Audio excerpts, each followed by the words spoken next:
স্বামীর ভালোবাসা পাওয়ার শতভাগ পরীক্ষিত আমল।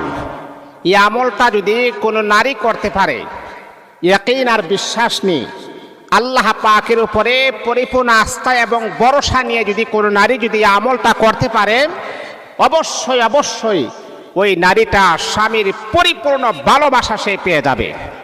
আপনার স্বামী এখন পরকীয়া করে, আপনার স্বামী এখন আপনার প্রতি যে গুরুত্ব থাকার কথা ছিল সেই রকম গুরুত্ব নাই। আপনার স্বামী আপনাকে প্রাথমিক অবস্থায় নতুন বিবাহ বন্ধনে যেই রকম আপনার প্রতি একটা টান ছিল, যেই রকম একটা মায়া মোহাব্বত ভালোবাসা ছিল, এখন আর আপনার স্বামীর অন্তরে আপনার প্রতি এই রকম মায়া মোহাব্বত ভালোবাসা নাই।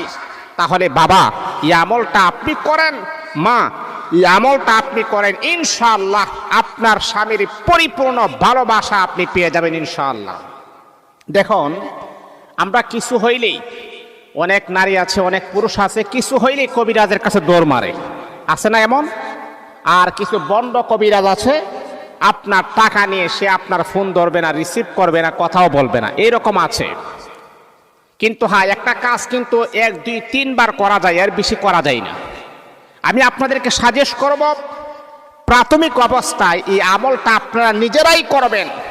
সমস্যা যেহেতু আমার, আর আমার সমস্যা যদি আমি নিজে করতে পারি, এটাই হচ্ছে সবচেয়ে উত্তম, এটাই হচ্ছে যুক্তিসঙ্গত একটি কাজ। কারণ বাবা, আপনার আমলটা আপনি যেইভাবে করবেন, যে মায়া মোহাব্বত শ্রদ্ধা ভালোবাসা নিয়ে করবেন, অন্য কোনো মানুষ আপনার প্রতি এইরকম শ্রদ্ধা রেখে কাজটা করবে না। এই জন্য আমি আপনাকে বলবো, আপনার স্বামীর ভালোবাসা পাওয়ার শতভাগ পরীক্ষিত আমল, এই আমলটা আপনি করুন, স্বামীর পরিপূর্ণ ভালোবাসার মালিক আপনি হয়ে যাবেন ইনশাআল্লাহ। আপনার স্বামী যদি বিদেশে থাকে কোনো সমস্যা নাই, আপনার স্বামী যদি দেশে থাকে এটা তো আরো ভালো, কোনো সমস্যা নাই। অনেকে আছে যে হুজুর আমার স্ত্রী তো এরকম সমস্যায় আছে, আমার স্ত্রী চাচ্ছে না তার সাথে আমি সংসারটা করি, সে আমাকে ডিভোর্স দেওয়ার জন্য আপ্রাণ চেষ্টা করতেছে।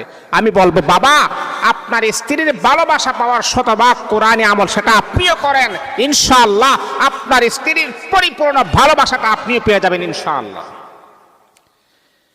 এ আল্লাহ পাক রব্বুল আলামিনের বান্দা বান্দি শোনো, স্বামী আর স্ত্রীর ভালোবাসা এটা হলো পবিত্র বন্ধন, এটা হলো পবিত্র ভালোবাসা।